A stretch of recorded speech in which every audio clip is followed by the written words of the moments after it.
Bonjour, merci de nous rejoindre pour cet épisode sur le triangle de Karpman, le triangle dramatique, appelé souvent dans des situations de tension, de conflit qui sont très désagréables et qui se répètent bien souvent, pas toujours avec les mêmes personnes. Et sans doute vous posez-vous la question, qu'est-ce qui fait cet effet de répétition ? Comment en sortir ? Et est-ce que j'y suis pour quelque chose aussi ? Donc c'est toute cette approche-là avec des éléments très concrets que nous allons aborder ensemble. Je suis Corinne Lannepaban, je suis coach pour les équipes, pour les managers, les leaders, et je dirige Vista Partners, Symbolis et Hello Coaching. J'ai le plaisir avec mes collègues de vous accompagner sur cette chaîne de podcast pour vous, pour vos questions, vos attentes. D'ailleurs, n'hésitez pas à nous les soumettre pour enrichir nos thématiques de podcast. Alors, le triangle dramatique, appelé aussi le triangle de Karpman. Alors, triangle dramatique parce qu'il n'a que des bénéfices négatifs. Alors, bénéfice c'est un petit peu positif comme mot, mais il n'a que des effets négatifs. Il s'agit de parler des tensions, des conflits répétitifs sous le jour de la théorie de l'analyse transactionnelle. Je suis certifiée en analyse transactionnelle en entreprise, puisque vous avez aussi des personnes qui sont expertes et formées, certifiées dans l'aspect thérapeutique ou guidance.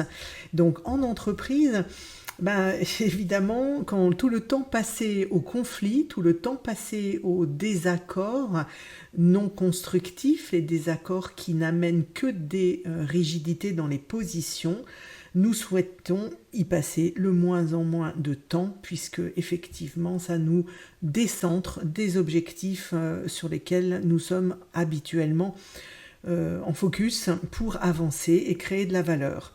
Alors déjà, c'est vrai que quand on rentre dans ce sujet du triangle de Karpman, que vous avez obligatoirement entendu ou lu parce qu'il est assez connu aujourd'hui, ce qui l'est moins et ce que nous allons regarder ensemble, c'est déjà qu'est-ce qui l'enclenche, ce triangle et ces positions-là, des 3 positions de triangle de Karpman, et comment finalement, est-ce que vous avez, malheureusement, mais est-ce que tout le monde en a, quelques accroches qui pourraient vous mettre inconsciemment dans ces positions. Comment en sortir ? Nous verrons à la fin du podcast des clés pour continuer à travailler sur cette conscience des relations et faire en sorte que vous puissiez reprendre des marges de manœuvre dans la relation avec l'autre, et l'autre étant au pluriel, puisque les jeux psychologiques, c'est de ça dont il s'agit, ne se jouent pas que entre 2 ou 3 personnes. Si je vous parle de certaines positions avec des partenaires sociaux, de certaines positions avec l'autorité et la gouvernance, certaines positions avec des équipes en transversal, des équipes avec lesquelles les positions se mettent en négatif et en hostilité et de façon répétitive, vous voyez bien que quelquefois ces positions et de jeu de triangle de Karpman se jouent avec des services, des groupes et des organisations et pas seulement entre 2 ou 3 personnes. Alors à quoi ça nous sert ? C'est déjà cette approche qui nous vient donc de Eric Berne, fondateur et créateur de l'analyse transactionnelle, qui a été ensuite, le concept de triangle dramatique a été approfondi par Karpman. À quoi ça nous sert ? On pourrait se demander, mais qu'est-ce qui fait qu'on passe autant de temps dans des situations qui ne sont pas positives, qui ne sont pas constructives, et comment ça se fait qu'on continue à répéter ça ? Ça nous sert à passer le temps. Et oui, c'est une réalité, c'est-à-dire que nous avons, dans les besoins psychologiques fondamentaux, nous avons besoin de structure et nous avons besoin, dans cet élément de structure, de savoir comment nous passons le temps. Donc, des hostilités ou des conflits qui sont répétitifs nous amènent inconsciemment. Alors vu comme ça, évidemment, à plat, ça paraît ridicule, mais structurer le temps, savoir que quand nous allons parler à Henri, quand nous allons dans tel service, il va y avoir encore des accroches et des sujets sur lesquels nous allons nous prendre le bec, ça nous amène 2 réalités, une réalité de prévisibilité, Dans le conflit répétitif, il y a de la prévision, ça nous apporte un élément de sécurité et un besoin de structure. Dans la structuration du temps, j'en parlerai peut-être dans un autre podcast, c'est très intéressant de repérer ça. Et il y a d'autres éléments sur lesquels on reviendra. Vous avez d'ailleurs 2 podcasts qui peuvent vous aider à mieux approfondir si vous appréciez ces concepts-là d'analyse fractionnelle. Un sur mieux concilier sa vie professionnelle et vie personnelle avec nos états du mois. Ça peut être en lien là avec les jeux et ça vous intéressera d'approfondir ça. Et un deuxième dont le titre était, à mon avis, je ne l'ai pas bien choisi, c'est Le manager doit-il être un Saint-Bernard, qui parle du rôle du sauveur, qui est souvent un rôle et des comportements avec des intentions louables de vouloir aider, mais qui amènent à de l'aide qui n'est pas constructive. Et donc je vous invite à pouvoir l'écouter. Ça vous donnera aussi un éclairage, entre autres, sur le sauveur que l'on va voir dans le triangle dramatique. Alors, triangle dramatique, vous avez compris qu'on est vraiment dans un drame parce qu'il y a des niveaux de jeu qui peuvent amener jusqu'à la mort, effectivement. J'y reviendrai un tout petit peu plus tard. Mais déjà, il y a 3 rôles possibles dans le jeu. Persécuteur, sauveur, victime. Et une victime soumise ou rebelle. Tous ces titres-là, donc de rôle, sont, d'un point de vue analyse transactionnelle, à prendre en compte sous la forme de majuscules. C'est-à-dire que une victime, consciemment, ne choisit pas d'être victime. Un persécuteur ne choisit pas d'être persécuteur. Et donc le sauveur aussi, il y a une part inconsciente dans ses rôles. Il y a une part de ce que l'on a vécu par le passé. Il y a une part aussi d'éléments, et on va y venir tout de suite après, d'émotions qui nous sont familières ou pas, qui nous amènent à rentrer dans un des 3 rôles. Donc quand on parle de rôle, on ne parle pas de théâtre, on ne parle pas de responsabilité consciente, qui serait assez pervers, hein. On parle vraiment de rôle dans lequel finalement, à l'insu de notre plein gré, nous allons répéter cette situation. Et donc persécuteur avec un grand P, sauveur avec un grand S, victime, soumise ou rebelle avec une victime en lettres majuscules. Ces 3 rôles vont prendre des positions, vont prendre place dans une forme répétée de relations qui vont s'effectuer. Donc ce triangle dramatique que l'on connaît par les 3 termes va avoir 5 étapes de graduation qui vont amener aussi à changer de place et changer de rôle. Mais de façon prévisible. Ce qui ne l'est pas, c'est le sujet qui peut des fois être déclenché, les circonstances, mais la prévisibilité du changement de rôle et des 5 étapes que je vais vous présenter, ça, c'est assez lisible. Et c'est vrai que quand on le sait, on se dit « Ah oui, d'accord, on en est là ». Donc, concrètement, évidemment, comment rentre-t-on dans un jeu ? On rentre dans un jeu, quelquefois, à vouloir aider quelqu'un qui ne nous a rien demandé. On peut rentrer dans un jeu, quelquefois, et souvent d'ailleurs, en n'ayant pas eu l'autorisation d'exprimer nos demandes de façon officielle. C'est-à-dire, on se dit, c'est mon manager, je ne peux pas lui dire qu'aujourd'hui j'ai besoin de partir à 16 heures, donc je vais finalement, potentiellement, ça peut arriver, faire un clash qui va être légitime, qui va être justifié par des raisons, des prétextes qu'on va trouver, mais qui seront, tout ça est inconscient, ne croyez pas que les gens sont en programmation de ça, mais finalement partir la boule au ventre en pleurant, en critiquant, en étant en colère, mais partir à 16 heures, voilà, ça donne un bénéfice qui est je pars en fonction d'un besoin que je n'ai pas osé exprimer. C'est une notion qui nous amène à parler aussi des raquettes au niveau des émotions, c'est-à-dire si la colère vous était interdite, par exemple, en étant petit, vous vous êtes rendu compte que en étant en colère, vous étiez puni, alors que la tristesse vous permettait d'être consolé. Et être consolé, c'est un deuxième bénéfice que l'on va avoir, non pas le fait d'être consolé, mais d'avoir de la reconnaissance. C'est un deuxième bénéfice qui fait qu'on joue des jeux psychologiques qui sont toujours à bénéfice négatif. Donc, passer le temps, la reconnaissance négative, mais il vaut mieux de la reconnaissance négative que pas de reconnaissance du tout. Et ça, c'est pas moi qui le dis, évidemment, c'est Steiner. Il y a des écrits et des études qui valident ça.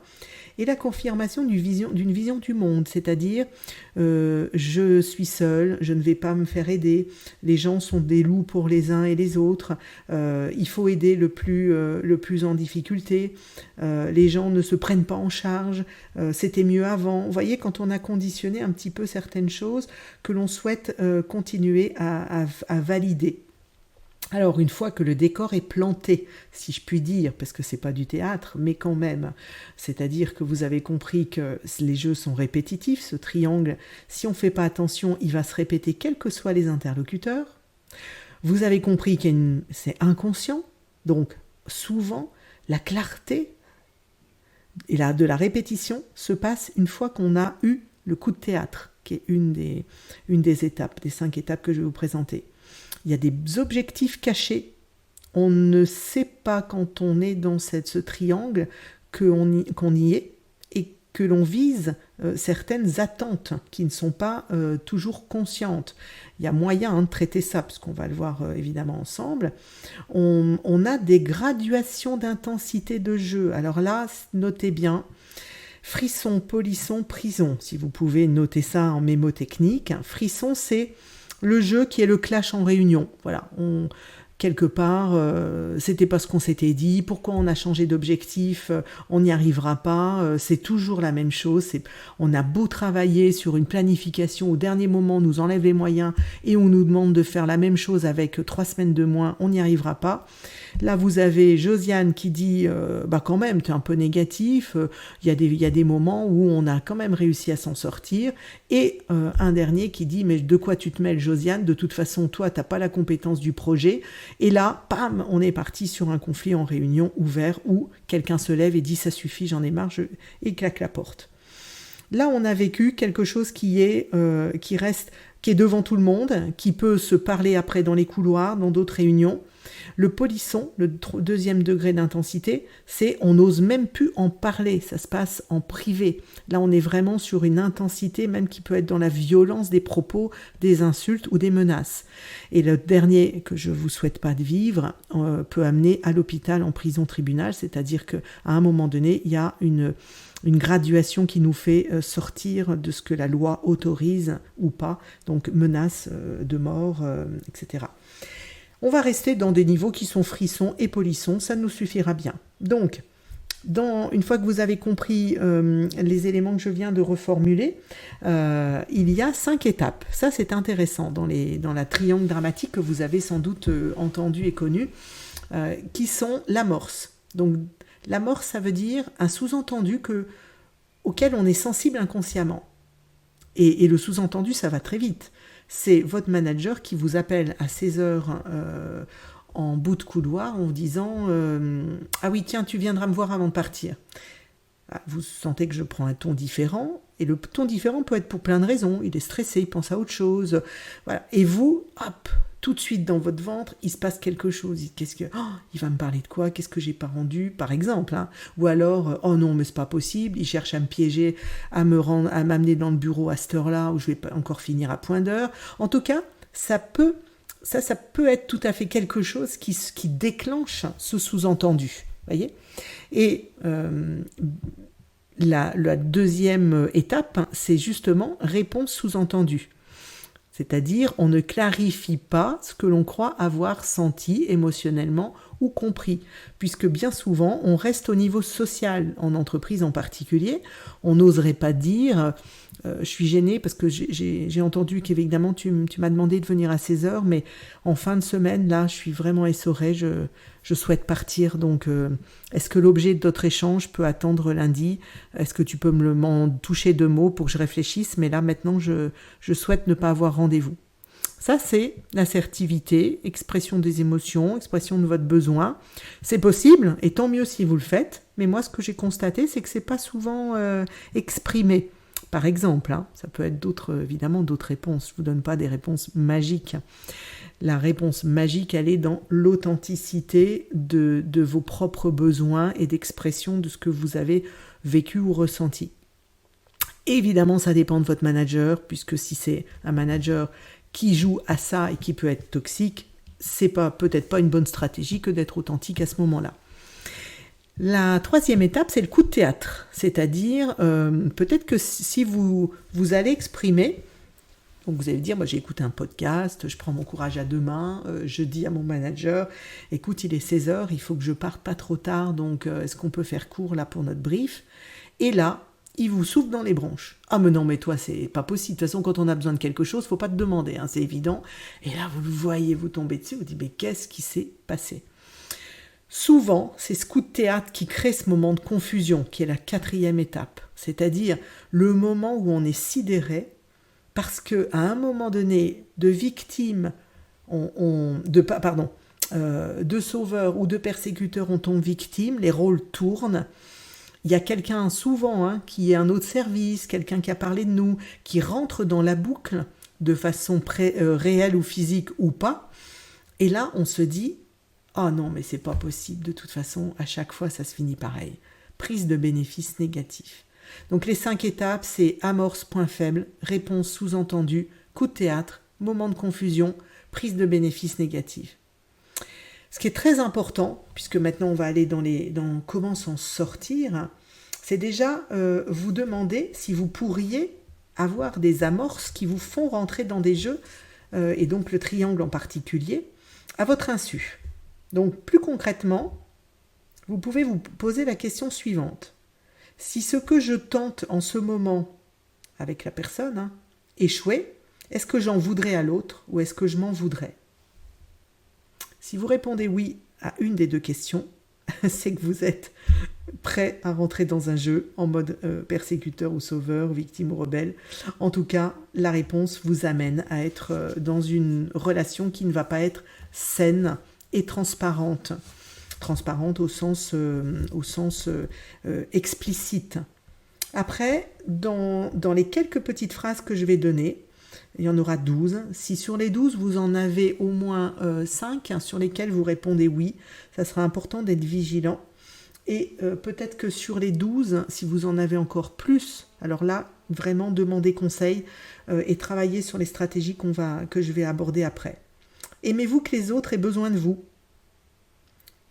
Dans quelle discussion jouez-vous à l'avocat du diable? Trouvez-vous que les choses allaient mieux autrefois, avant? Attendez-vous d'avoir l'avis des autres avant d'entreprendre une action? Êtes-vous protecteur avec les autres? On ne parle pas évidemment de temps en temps, on parle de l'effet un peu compulsif ou répétitif. Proposez-vous votre aide sans qu'on vous la demande? Prenez-vous les choses sérieuses à la rigolade? Croyez-vous qu'il faut peiner pour réussir dans la vie? Remettez-vous au lendemain ce que vous pouvez faire le jour même. Lorsqu'ils sont en situation difficile, essayez-vous de réconforter les autres. Pouvez-vous dire que vous ne supportez pas les gens sûrs d'eux-mêmes? Et avez-vous des difficultés à dire non?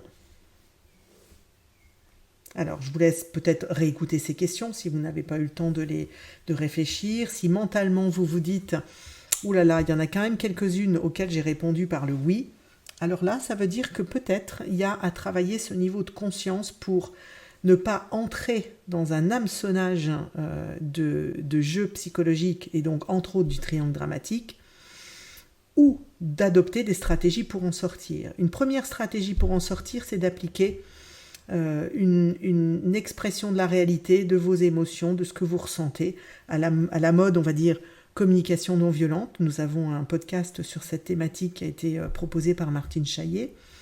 Et le desk, qui vous aide à faire un feedback à partir de factuels. Et donc là, c'est donner du feedback avec le desk, qui est aussi un autre podcast que j'ai proposé. En étant vraiment le plus possible à la fois dans du factuel et dans du ressenti authentique. D'accord ? Il ne s'agit pas d'aller dans du ressenti de « tu m'écoutes jamais, après tout ce que j'ai fait pour toi, c'est toujours la même chose ». Si vous êtes dans des mots qui arrivent à être généralisation, vous n'êtes plus dans cette authenticité. L'authenticité amène de l'ambivalence, amène un ressenti qui qui est touchant, qui vous met en vulnérabilité. Repérer les messages. Une autre stratégie, c'est repérer les hameçons, donc repérer les messages cachés auxquels vous êtes sensible.